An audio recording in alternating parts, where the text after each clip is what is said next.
할렐루야. 천상에서 울려 퍼지는 하나님을 향한 사랑의 고백, 찬양이 바로 이러한 찬양이 아닐까 싶습니다. 아래 앉아서 이 찬양을 듣는데 가슴이 뭉클해지면서 약간의 황홀감이 들어오는데 저만 그랬을까요? 하나님이 기쁘게 받으실 줄 믿습니다. 앞에서 찬양하신 우리 이 권사의 많은 분들은 교회 곳곳에서 항상 보이는 분들이죠. 이렇게 충성하고 헌신하며 주님을 사랑하며 나아가는 여러분들의 삶 속에 주님께서 주시는 평강이 충만하기를 주님의 이름으로 축복합니다. 우리는 이렇게 함께 모여 사는 걸 좋아합니다. 사람은 공동체를 이루며 살아가죠. 또 그 안에서 서로가 관계를 이루며 살아가는 존재입니다. 이 공동체는 하나님께서 처음 우리 사람을 만들어 주실 때부터 이미 이루어 주셨습니다.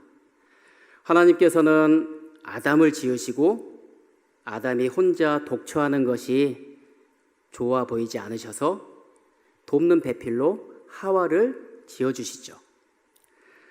하나님은 이로써 인류의 근원이 되는 믿음의 공동체를 형성해 주십니다. 그리고 오랜 역사가 흘러오면서 이 공동체는 작게는 어떤 모임의 공동체, 그리고 크게는 국가 공동체를 이루면서 발전해 오게 되죠. 이렇게 인류는 역사를 통해 이루어진 이 공동체 내에서 생활해 가면서 이 공동체 안에서 가장 중요한 것이 무엇일까 고민하게 됩니다. 그 안에서 얻어낸 결과가 바로 자유, 그리고 그와 함께 배려라는 것을 찾아내게 되죠. 이것을 권리와 의무로 해석할 수도 있습니다. 하지만 권리와 의무 같은 법적인 그런 해석이 아닌 우리의 더 포괄적인 우리의 삶 속에서 이 자유와 배려의 의미에 대해서 함께 생각해 보길 원합니다. 자유라는 것은 남에게 구속을 받거나 무엇에 얽매이지 않고 자기 뜻에 따라 행동하는 것을 말합니다. 그리고 배려라는 것은 사전적 의미로는 여러 가지로 마음을 써서 보살피고 돌봐주는 것, 도와주는 것, 이렇게 명시가 되어 있죠. 이 배려는 나보다 타인의 입장을 먼저 생각하는 마음이라고 표현이 됩니다. 물론 사람은 누구나 자유롭고자 하는 욕구가 있습니다. 하지만 이 자유는 공동체 안에서 특별한 목표를 가지게 되고 배려라는 실천을 통해서 전혀 다른 새로운 의미를 가지게 됩니다. 사도 바울은 고린도 교회에 보내는 편지를 통해서 이렇게 참된 자유가 무엇이고 그 자유가 지향해야 할 목표가 무엇인지를 우리에게 가르쳐주고 있습니다. 우리가 잘 알다시피 고린도는 아가야주의 수도이면서 해상교통과 무역의 중심지였습니다. 굉장히 크게 발달한 도시였죠. 무역의 중심지답게 상업이 발달했고 또한 해상교통의 중심지다 보니까 세계 각국의 모든 우상들이 총집결하는 자리이기도 했습니다. 특히 아프로디테의 신전은 고린도 시가지가 한눈에 내려다 보이는 높은 곳에 자리하면서 1000여 명이 넘는 많은 여사제들이 자신들의 그 제사 의식을 통해서 온갖 음행을 행하던 그러한 신전이었습니다. 이 고린도에서 바울은 1년 반 동안 하나님의 말씀을 전합니다. 이렇게 바울의 2차 선교 여행 중에 고린도 교회가 세워지게 되죠. 이후에 바울이 에베소에 머물고 있을 때 이 고린도 교회의 소식을 접하게 됩니다. 그런데 좋은 소식보다는 힘들고 어려운 소식들을 접하게 되죠. 교회가 여러 파로 나뉘어서 분쟁이 일어납니다. 어떤 이는 바울파, 어떤 이는 아볼로파, 게바파, 그리스도파. 서로의 주장과 서로의 생각에 따라서 분파가 나뉘어지고 분쟁이 심해집니다. 하지만 바울은 그들을 향해 이렇게 이야기합니다. 심는 이와 물 주는 이는 아무것도 아니로되 오직 자라게 하시는 이는 하나님이시다. 이 점을 분명하게 다시 상기시키면서 사람의 공로는 아무것도 아니다. 오직 예수 그리스도만을 바라봐야 한다는 것을 다시 한번 각성시키게 되죠.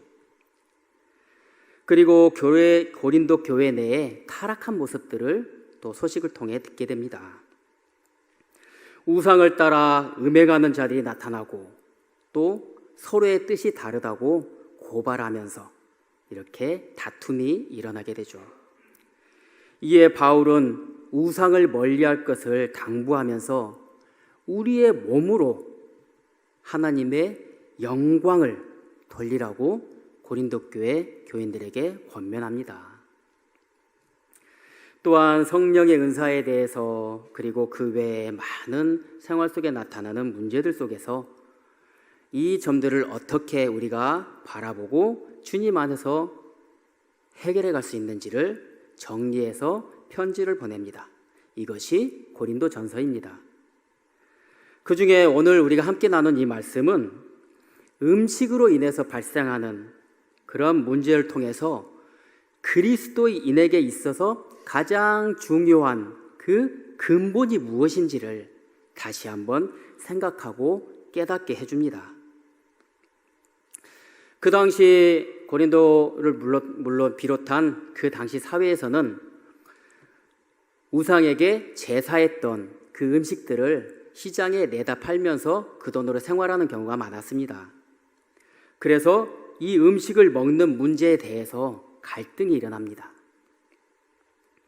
이에 사도 바울은 8장 1절에서 이렇게 이야기합니다. 우리의 지식은 우리를 교만하게 하나 사랑은 덕을 세우는 것이다 하면서 우리의 지식이 아닌 하나님의 사랑을 다시 한번 생각하게 합니다.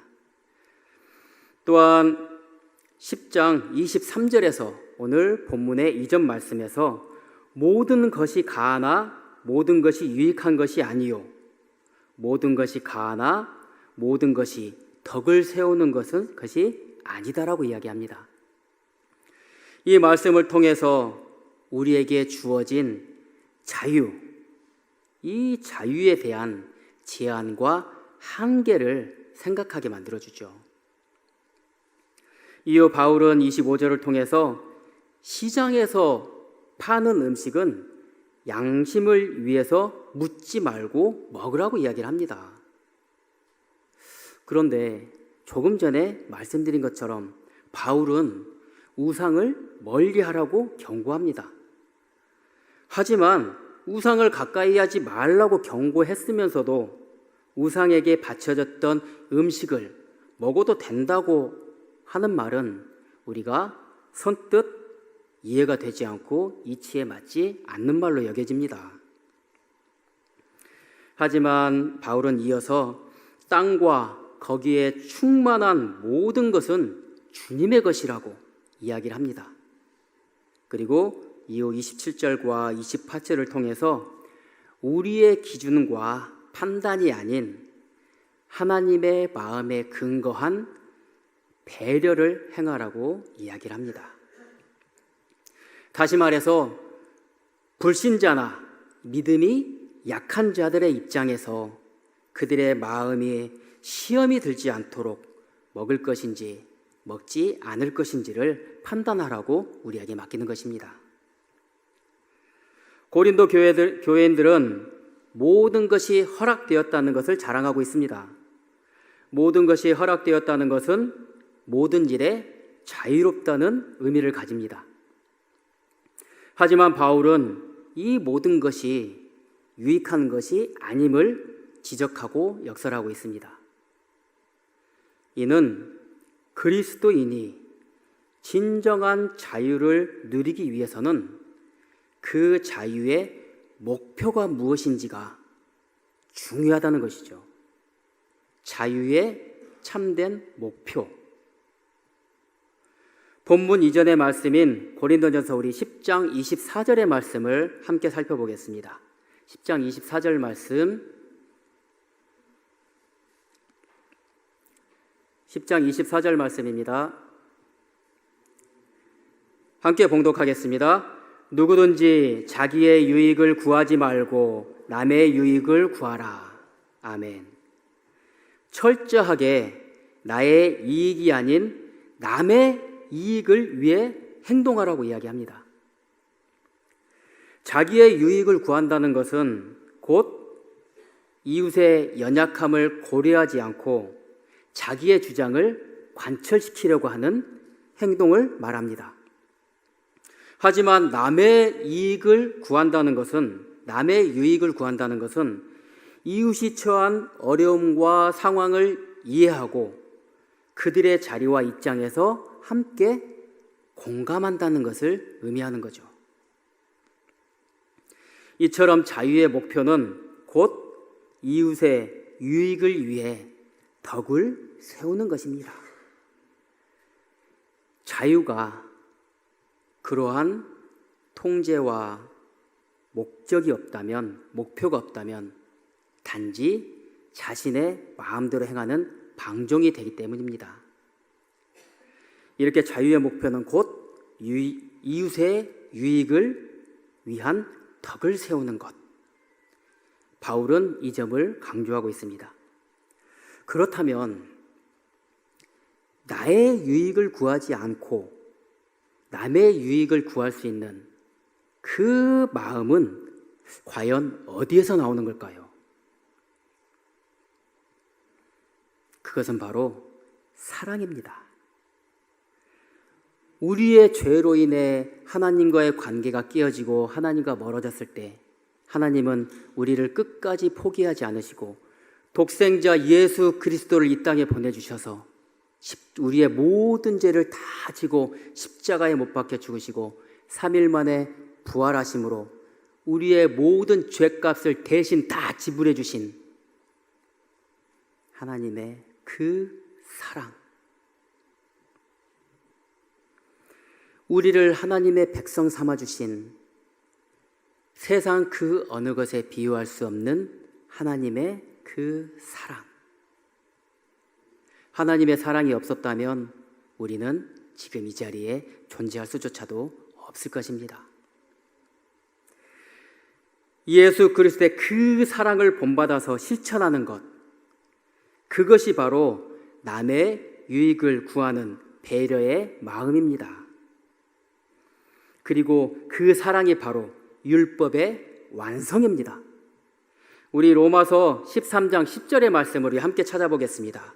로마서 13장 10절 말씀입니다.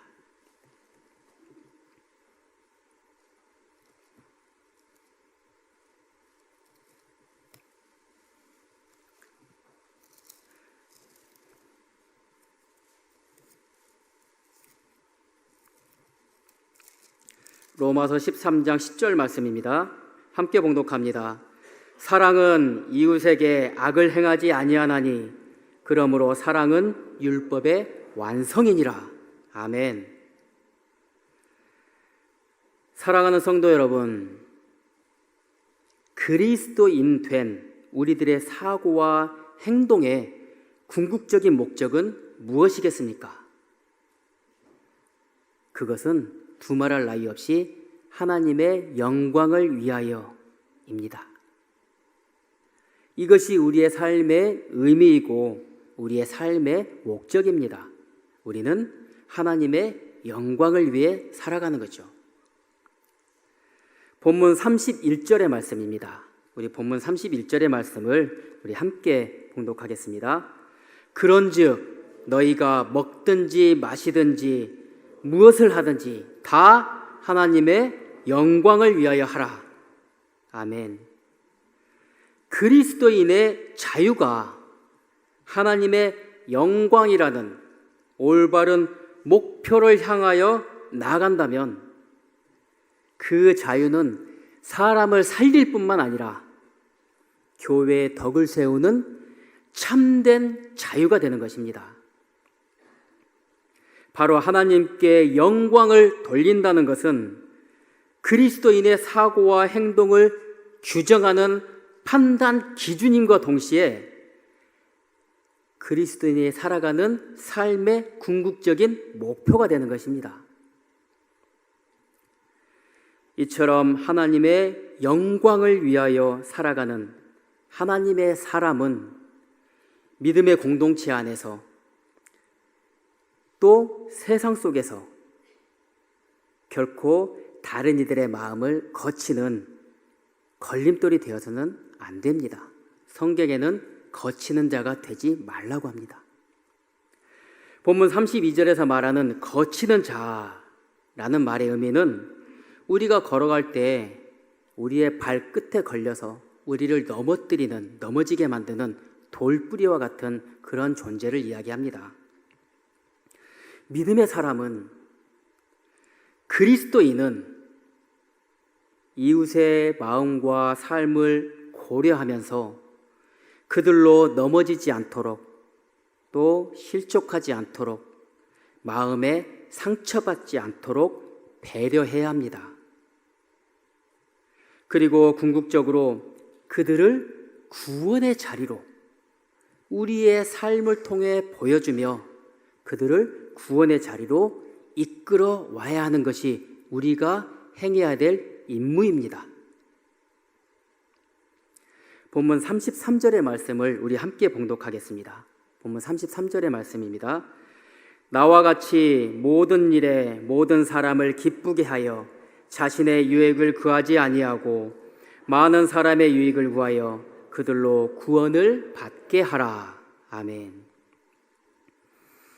예수 그리스도의 사랑을 실천하는 목적은 바로 우리 주변의 모든 사람들로 하여금 구원에 이르도록 우리가 본을 보이고 인도하는 것입니다. 선교와 구제, 헌신과 봉사, 사회 안에서 그리고 교회 안에서 우리가 많은 일들을 행합니다. 그 안에 가장 중요한 것은 바로 예수 그리스도임을 우리가 늘 기억하며 살아가는 저희 모두가 되길 소망합니다. 예수 그리스도. 사회에서 헌신하고 구제하고 선교할 때도 그 안의 중심은 바로 예수 그리스도입니다. 그들로 하여금 예수 그리스도를 알고 또 예수 그리스도를 믿고 구원의 길에 참여할 수 있도록 우리가 그들의 마음을, 그들의 삶을 함께 나누며 인도해야 하는 것입니다. 그것이 우리의 자유로, 우리의 자유가 행해야 될, 나아가야 할 길인 것입니다. 우리의 말 한마디가 상대에게 회복과 위로의 말이 되어야겠습니다. 우리의 손길 하나가 상대에게 예수 그리스도의 사랑으로 다가가야 할 것입니다. 우리의 발걸음 한 걸음이 하나님 나라를 전하는 발걸음이 되어야 합니다. 나의 믿음으로 늘 주님의 기준에 맞추어 철저히 지켜야 하지만 그것이 나의 믿음을 지켜나가는 길입니다. 하지만 타인에 대해서는 늘 관대한 마음을 가져야 합니다. 이것이 사랑의 실천입니다. 하나님의 말씀 앞에, 말씀의 기준 안에서 나의 믿음의 삶과 신앙의 삶은 철저하게 지켜나가고, 하지만 주변에 있는 우리 이웃들에게는 예수 그리스도의 그 사랑으로 안아주고 공감하며 그들의 삶을 위로해 줘야 할 것입니다. 이것이 그리스도인으로 우리가 행해야 될 그러한 삶의 자세 아니겠습니까? 이것이 바로 하나님의 영광을 나타내는 삶이 되는 것입니다. 우리의 성숙한 신앙의 수준, 이것은 철저히 말씀 안에서 내 자신을 들여다볼 수 있는 그러한 신앙의 수준이 되어야죠. 오전에 목사님께서도 말씀해 주셨습니다. 믿음, 그 믿음을 지켜나갈 수 있는 것, 그리고 하나님의 은혜로 살아갈 수 있는 것은 하나님이 우리 안에 주시는 평강으로 이루어갈 수가 있습니다. 우리 안에 평강이 이루어질 수 있는 그 요건은 항상 하나님 앞에 무릎 꿇고 기도하는 삶, 그리고 언제나 하나님의 말씀을 묵상하고 그 말씀 안에서 하나님의 뜻이 무엇인지를 분별할 수 있는 삶, 그리고 우리의 온 힘을 다하여서 주님 앞에 나와 예배드리는 예배자의 삶을 통해서 우리는 참된 그리스도인으로서의 본을 보이고 또한 주님께서 주시는 그 평강의 은혜로 충만할 수 있는 것입니다. 오늘 본문에서 살펴본 무엇을 행하든지 다 하나님의 영광을 위하여 하라. 이 말씀 어디서 많이 보셨죠? 기억나십니까? 글로리 카페 가시면 벽에 크게 붙어 있습니다. 우리가 카페에서 차 한 잔을 마시더라도 함께 차를 마시는 상대방의 마음을 공감하고 위로하면서 그 마음에 소망을 줄 수 있다면 이것이 바로 하나님의 영광을 위하여 살아가는 삶이 되는 것입니다. 이러한 삶을 이루기 위해서 조금 전에 말씀드린 것처럼 기도의 삶, 말씀을 묵상하는 삶, 그리고 참된 예배자의 길, 늘 예배 자리에 최선을 다하는 삶, 이것이 우리의 삶의 전제가 되어야 할 것입니다. 하나님께 영광을 돌려드리는 삶, 하나님의 영광을 위하여 살아가는 삶, 그것이 우리의 자유의 목표이고 우리가 살아가야 할, 걸어가야 할 길임을 늘 기억하는 모든 성도님들 되시기를 주님의 이름으로 축복합니다. 하나님의 영광은 예수 그리스도이십니다. 예수 그리스도를 닮아가는 삶이 바로 하나님의 영광을 나타내는 삶입니다. 오직 예수 그리스도의 사랑, 그 사랑으로 실천하는 것, 예수 그리스도의 그 사랑을 본받고 실천하는 삶 속에서 하나님의 영광을 위해 살아가는 저희의 삶은 이루어질 수 있습니다. 그리스도의 사랑을 실천이, 그리스도의 사랑의 그 실천이 많은 사람들을 구원으로 인도하는 길이 되는 것입니다. 먹고 마시고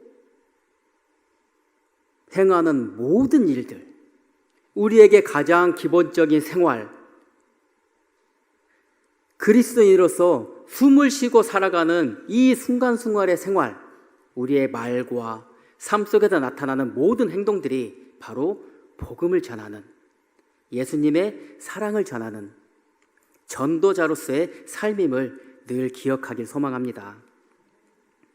사랑하는 성도 여러분, 그리고 주님 앞에 헌신을 결단하며 나아가는 이 권사의 연들 여러분, 우리의 생활의 가장 기본적인 생활부터 예수 그리스도의 사랑이 녹아나와서 많은 사람들에게 예수 그리스도의 복음을 보여주고 그들을 구원으로 인도하는 하나님의 영광을 이뤄내는 복된 삶이 여러분들의 삶 속에서 이루어지고 아름다운 열매로 맺어지기를 주님의 이름으로 축복합니다.